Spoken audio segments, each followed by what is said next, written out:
Buenazo la activación, Rebot. Y todas y todos pueden activar las partes del cuerpo que sea posible, así estén sentadas o sentados en una silla o en cama. Hoy estableceremos relaciones entre los atributos medibles de las formas geométricas y lo expresaremos con lenguaje geométrico. Luego emplearemos estrategias y procedimientos para determinar distancias en mapas y plantearemos afirmaciones sobre las relaciones y propiedades que se descubren entre los objetos.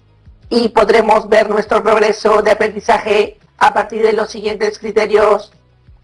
1. Calcular distancias en mapas topográficos. Y 2. Calcular distancias en mapas utilizando el sistema de coordenadas. Hola Jonathan, Rebot, chicas y chicos en casa. Buenas tardes. Espero que se encuentren muy bien. El trabajo con los mapas me ha sorprendido, profesora. Veo que hay muchas posibilidades para conocer un lugar antes de visitarlo. Pero siempre me quedo con la duda de cómo hacen para convertir la superficie irregular de un territorio o incluso la curva del planeta Tierra en los mapas, que son planos. Es de verdad increíble. ¿Se perderá o deformará parte de la información real? ¿Cómo se podrá controlar eso? La Tierra es un esferoide de superficie desigual y ligeramente achatada en los polos. Se le llama elipsoide de revolución. Cuando queremos hacer un mapa de la superficie terrestre, es necesario transformar las 3 dimensiones para crear una hoja de mapa plano de 2 dimensiones. Esta transformación matemática se conoce como proyección cartográfica. ¿Eso es geométricamente imposible? En cartografía, este problema se resuelve mediante las proyecciones. Una proyección cartográfica es una correspondencia biunívoca entre los puntos de la superficie terrestre y sus transformados en el plano, llamado plano de proyección. Las proyecciones cartográficas se clasifican según su tipo de superficie y orientación. Pueden ser normales, transversales y oblicuas, en las que tenemos planas, cilíndricas y cónicas.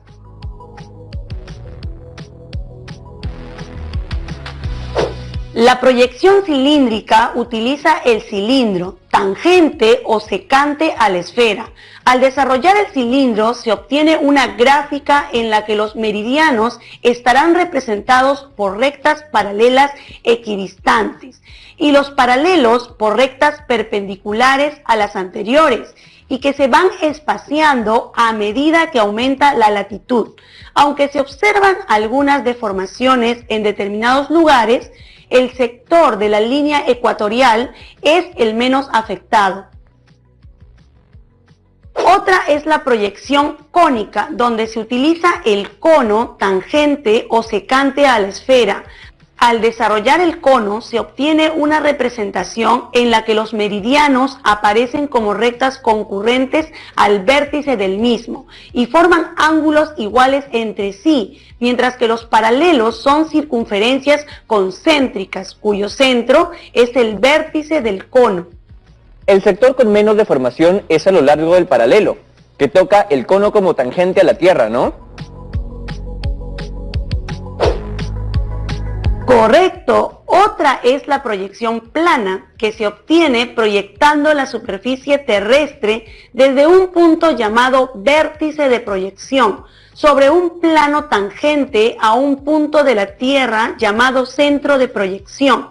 Esta modalidad mantiene sus propiedades geométricas alrededor de este centro y las distorsiones aumentan conforme nos alejamos de dicho punto. Hoy en día, los mapas se realizan por partes y de forma sistemática, porque busca disminuir la deformación o variación.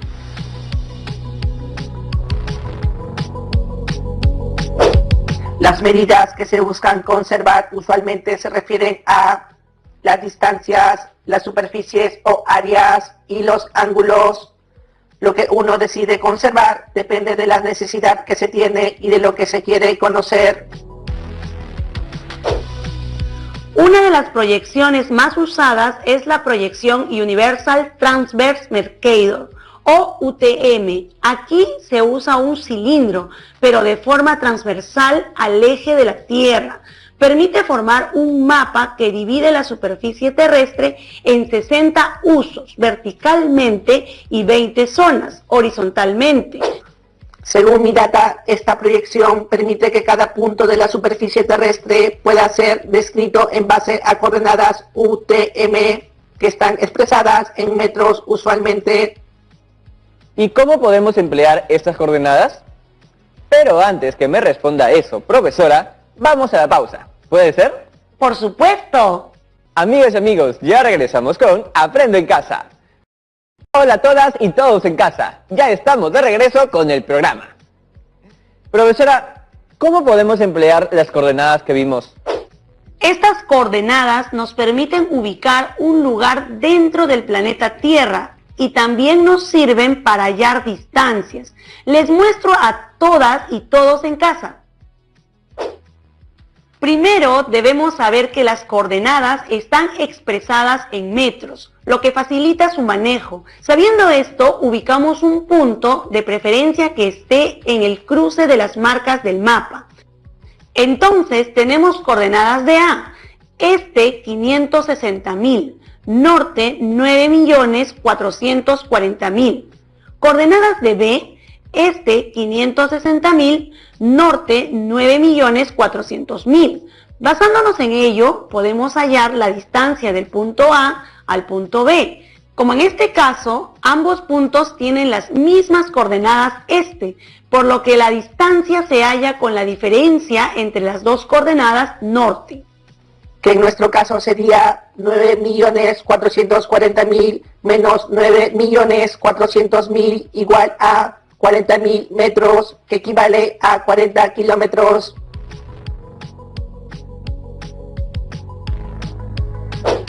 Ya lo comprendo mejor. Un mapa es una representación aproximada de la realidad.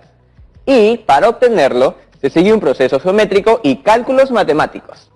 Además, si consideramos un mapa con la proyección UTM, podemos conocer la ubicación de un lugar y también calcular distancias.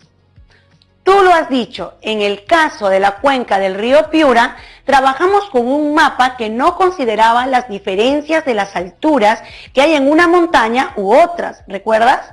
Pero para la distribución del agua será necesario conservar todas las distancias en el recorrido que harán las tuberías, por lo que ahora será vital tener un mapa que permita conocer las diferencias del relieve de un territorio. En este caso tendremos que recurrir a un mapa topográfico. La palabra topo viene de lugar o territorio y grafía viene de escribir, pintar o dibujar. Eso mismo, este mapa ofrece información en detalle sobre los accidentes geográficos, tanto naturales como artificiales, de la capa externa de la Tierra, a través de símbolos, colores y curvas de nivel. Para conocer mejor lo que ocurre, leeremos mapas topográficos y revisaremos primero algunos elementos como las distancias, las curvas de nivel y las escalas. Empecemos por conocer sobre la distancia. Imagínate, Jonathan, que te mueves desde donde te encuentras hasta tu escritorio caminando. A medida que camines, iremos trazando tu recorrido, que lo describiremos con una línea, como si estuviéramos dibujando un mapa observado desde la parte superior. Empieza a caminar, por favor. Ahora regresa a tu posición inicial, pero haciendo un recorrido ondulado como un río.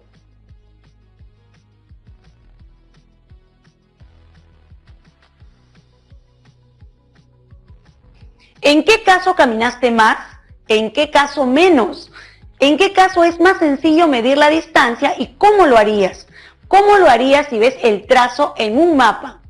He caminado más cuando he regresado, pues hice algunas curvas. Y he caminado menos cuando fui en línea recta.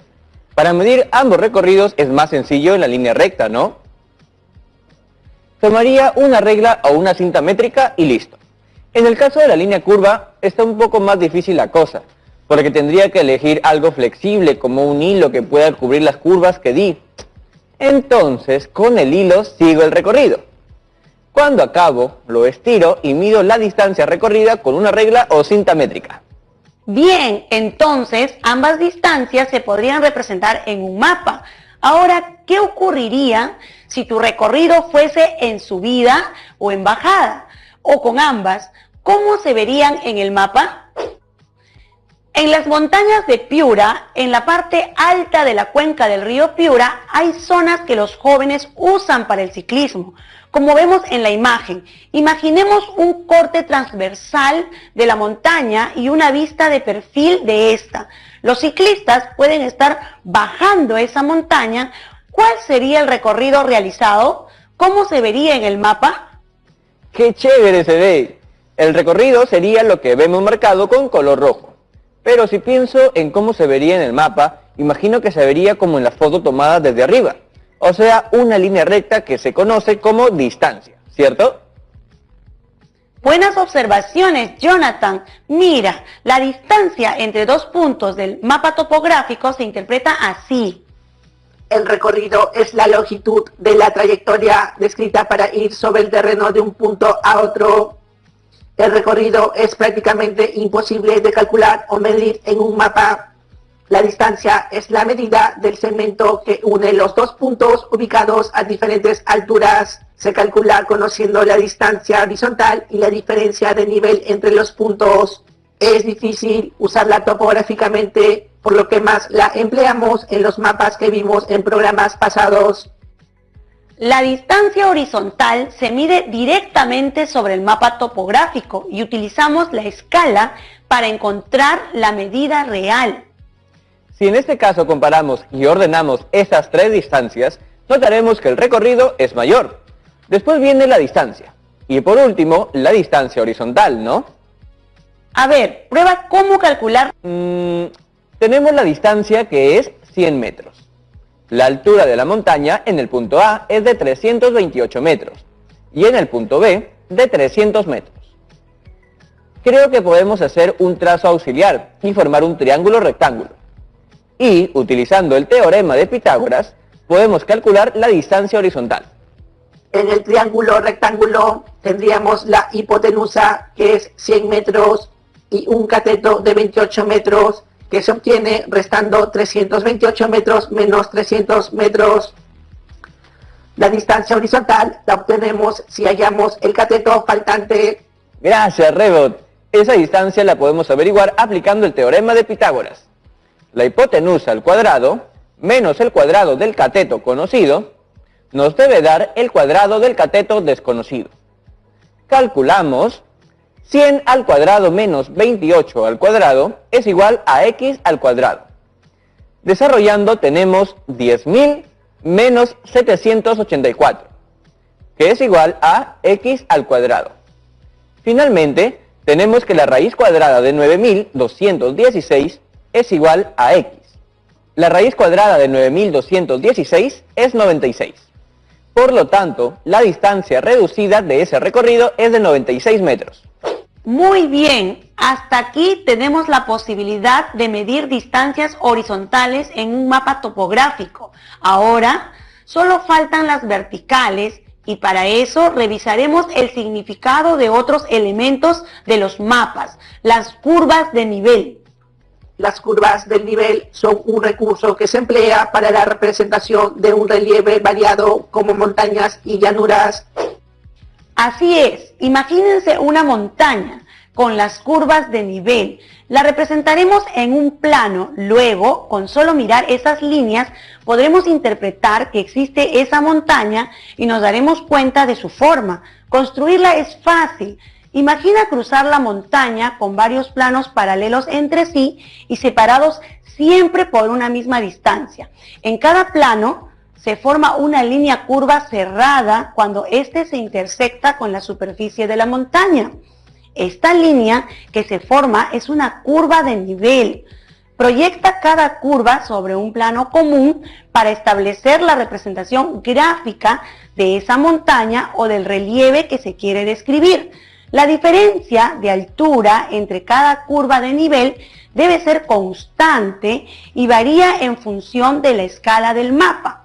Conocer el relieve de una superficie es importante, en especial si queremos aprovechar los recursos que nos brinda la naturaleza. Por ejemplo, ¿en qué parte del relieve deben ser colocados los reservorios de agua? ¿En la parte alta? ¿En la parte baja? ¿Por qué?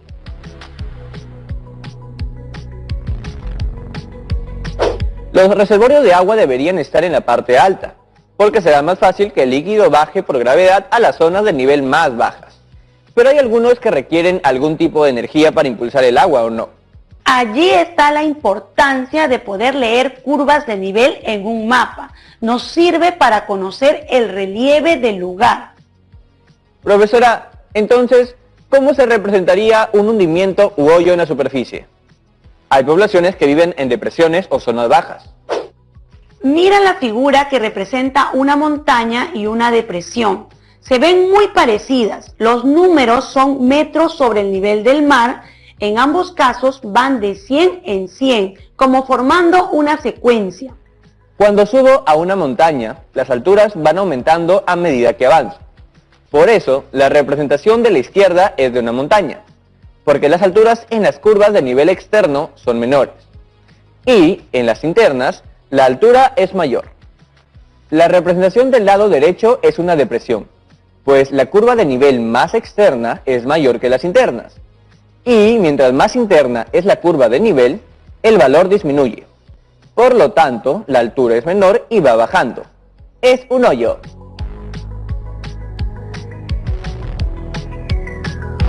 Bien, veamos un ejemplo. El siguiente gráfico muestra las curvas de nivel de un extracto de un mapa topográfico, donde la distancia horizontal del punto A al punto B es de 1,5 centímetros en el mapa.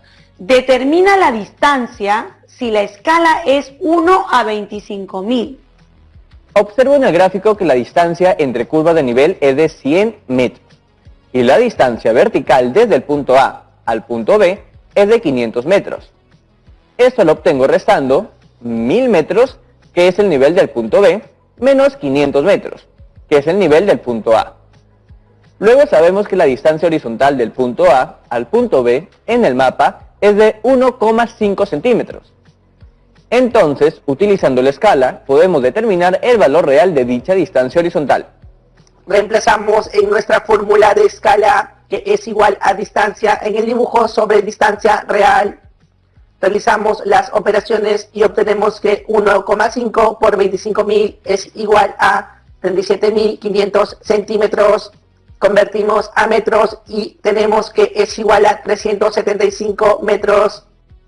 Realizamos un triángulo rectángulo para expresar esa parte del mapa topográfico y obtenemos que la hipotenusa viene a ser la distancia entre el punto A y B, que es X metros, y la distancia vertical entre el punto A y B, que es de 500 metros, representa uno de los catetos. El otro cateto es la distancia horizontal, que es de 375 metros. Aplicamos el teorema de Pitágoras. 375 al cuadrado más 500 al cuadrado igual a X al cuadrado. Desarrollamos y tenemos que 140.625 más 250.000 igual a X al cuadrado. Entonces, X es igual a la raíz cuadrada de 390.625. Finalmente, el valor de X es 625 metros. Por lo tanto, la distancia es 625 metros.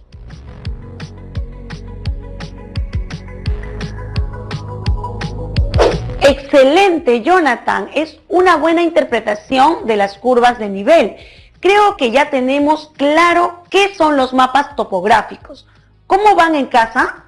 También sabemos que muchos de los reservorios de agua siempre se construyen en la parte alta de una región. Ahora veremos algunos ejemplos de redes de distribución de agua potable. Se ven dos reservorios, uno en la parte alta y otro en la parte baja. El de la parte baja se ve con conexión al río, por lo que posiblemente habría tratamiento de agua, y de ahí sería bombeado al reservorio de la parte superior. Además, se observan redes de distribución de agua que se conectan al reservorio de la parte alta con una zona de color negro, que vendría a ser la red de distribución de agua.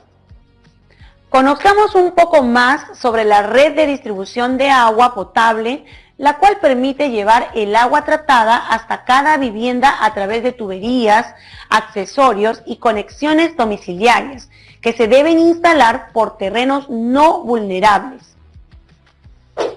Eso quiere decir que la red debe ir por un lugar seguro que no tenga problemas como, por ejemplo, inundaciones o huaicos. Estas redes de distribución pueden ser redes cerradas, constituidas por tuberías interconectadas que forman circuitos cerrados o mallas. Y están también las abiertas, las cuales tienen un ramal matriz y una serie de ramificaciones que se extienden sin formar circuitos, tomando la forma de árbol. Se emplean cuando la topografía es irregular y se dificulta la formación de mallas. Para finalizar, aprenderemos a calcular una distancia donde ya no hay coincidencia en ninguna de las coordenadas. Para ello, usaremos el mapa mostrado y las coordenadas UTM. El mapa nos muestra la ubicación potencial de reservorios para retención y riego en subcuencas del río Piura. Imaginemos que nos piden calcular la distancia entre reservorios de Yapatera y Mamayaco. ¿Qué debemos hacer? Lo primero sería ubicar las coordenadas. En este caso, UTM, para el reservorio Yapatera, este, 600.000, norte, 9.440.000. Para el reservorio Mamayaco, este, 640.000. Norte, 9.400.000. Como necesitamos hallar la distancia y solo tenemos coordenadas en el eje vertical y horizontal, podemos formar un triángulo rectángulo y encontrar la coordenada del tercer vértice, que denominaremos C. Las coordenadas de C son este 600.000, norte 9.400.000. Ahora sí, ya podemos calcular la medida de cada cateto y de ahí hallar la hipotenusa, ¿cierto?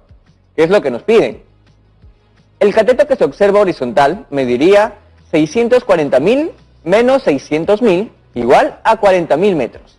El cateto que se observa vertical mediría 9.440.000 menos 9.400.000 igual a 40.000 metros. Es un triángulo rectángulo isósceles, porque tiene dos lados iguales. Usando el teorema de Pitágoras, tenemos que 40.000 al cuadrado más 40.000 al cuadrado es igual a x al cuadrado.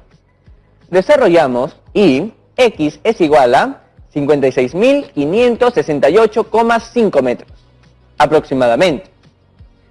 La distancia entre Yapatera y Mamayaco es entonces de 56,568 kilómetros aproximadamente. Con los puntos ubicados prácticamente es posible conocer cualquier otro punto y luego hallar una distancia. Seguro que en casa ya lo tienen claro. Gracias, profesora Aira, por compartir sus conocimientos. Gracias a ti y a Rebot y a las y los estudiantes en sus hogares. Hasta pronto. Hasta la próxima, profesora. Ahora tenemos un reto. Busca un mapa de tu localidad con coordenadas. Ubica dos elementos indispensables para el almacenamiento o distribución del agua en tu localidad. Y describe el proceso de calcular la distancia entre esos dos puntos.